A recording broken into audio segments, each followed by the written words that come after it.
नमस्कार। पिछले वीडियो में मैंने आपको बताया था कि कुंडली क्या होती है। उसमें 12 घर होते हैं जिनको हम हाउस कहते हैं, भाव कहते हैं, और जो पहला घर होता है उसको हम लग्न कहते हैं। उसके बाद मैंने आपको बताया कि 12 घरों की अपनी प्रॉपर्टीज़ होती हैं, कुछ उनकी विशेषताएं होती हैं। उसके बाद मैंने बताया था कि 12 घर होते हैं और 12 राशियाँ होती हैं। और उसके बाद हमने बात की थी कि 9 ग्रह होते हैं और 9 ग्रह किसी न किसी राशि से संबंधित होते हैं, यानी 12 राशियाँ होती हैं और 9 ग्रह होते हैं। इस आज हम बात करेंगे कि कुंडली के अंदर पहला, चौथा, सातवां और 10वां घर जो होता है वह केंद्र भाव होता है, और ये केंद्र भाव कुंडली के अंदर सबसे ज़्यादा पावरफुल भाव माने जाते हैं। अगर कोई भी ग्रह, प्लैनेट अगर इसके अंदर बैठ जाता है तो उसकी पावर बढ़ जाती है। दूसरी बात कि कुंडली के अंदर 5वां और 9वां भाव जो होता है वह त्रिकोण कहलाता है, जो कि केंद्र से थोड़ा ही से कम पावर में होता है। तीसरी बात यह है कि 6, 8, 12 जो 3 घर होते हैं इनको हम त्रिक भाव कहते हैं, और ये छठा घर बीमारी का, 8वां घर मृत्यु का और 12वां घर हमारा हानि का होता है, खर्चे का होता है। इस पर हम डिटेल में बात करेंगे। जो पार्ट 2 है उसके अंदर मैं आपको ये बताऊंगा कि ग्रहों की क्या विशेषताएं हैं। तो सबसे पहले हम सूर्य देव की बात करते हैं। सूर्य एक ऐसा ग्रह है जो हमारे सौर मंडल में सारे ग्रह उसके चारों तरफ घूमते हैं। इंग्लिश में हम सोलर सिस्टम बोलते हैं, और सोलर सिस्टम में सारे ग्रह सन के चारों तरफ घूमते हैं। तो सूर्य हमारी कुंडली में बहुत ही इम्पोर्टेंट ग्रह होता है। ज्योतिष में सूर्य आत्मा का कारक होता है, पिता का कारक होता है, गवर्नमेंट का कारक होता है।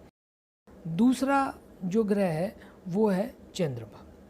जैसा कि हम जानते हैं कि चंद्रमा मन का कारक होता है, और चंद्रमा ग्रह माता का भी कारक होता है। आप देखेंगे कि जितना ज्वार भाटा वगैरह आते हैं वो सब चंद्रमा से आते हैं। तो हमारी बॉडी के अंदर 75% वाटर है, पानी है, और इसलिए हम ये साइंटिफिकली प्रूव्ड है कि चंद्रमा जो है हमारे मस्तिष्क पे बहुत गहरा असर करता है। तीसरी बात आती है मंगल ग्रह की। मंगल ग्रह जो होता है वो किसी भी आदमी में ब्रेवरी, बहादुरी का होता है।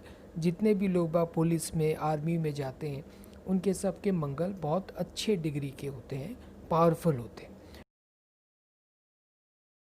बृहस्पति, तो बृहस्पति देव जो होते हैं वो ज्ञान के होते हैं, विवेक के होते हैं।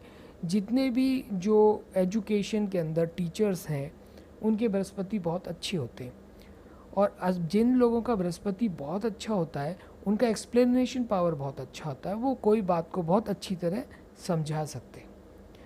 उसके बाद आता है बुध ग्रह।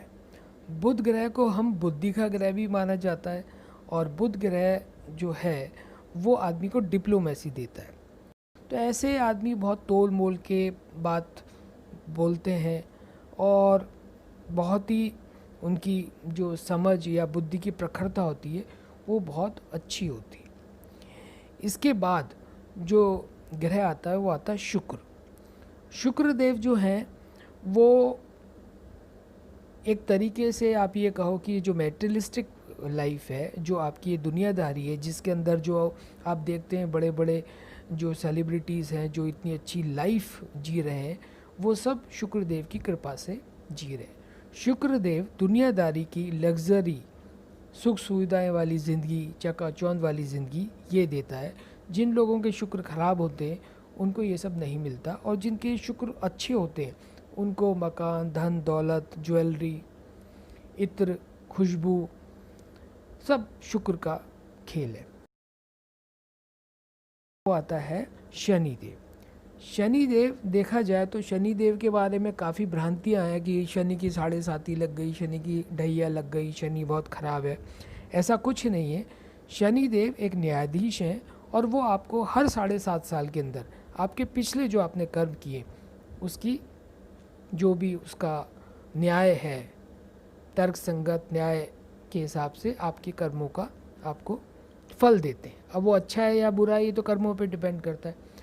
तो शनि देव जो होते हैं वो एक तरीके से देखा जाए दया भाव करने वाले, दूसरों की सेवा करने वाले, दूसरों के दुख में काम आने वाले, उन लोगों से शनि देव खुश रहते हैं और उनको अच्छा फल भी मिलता है।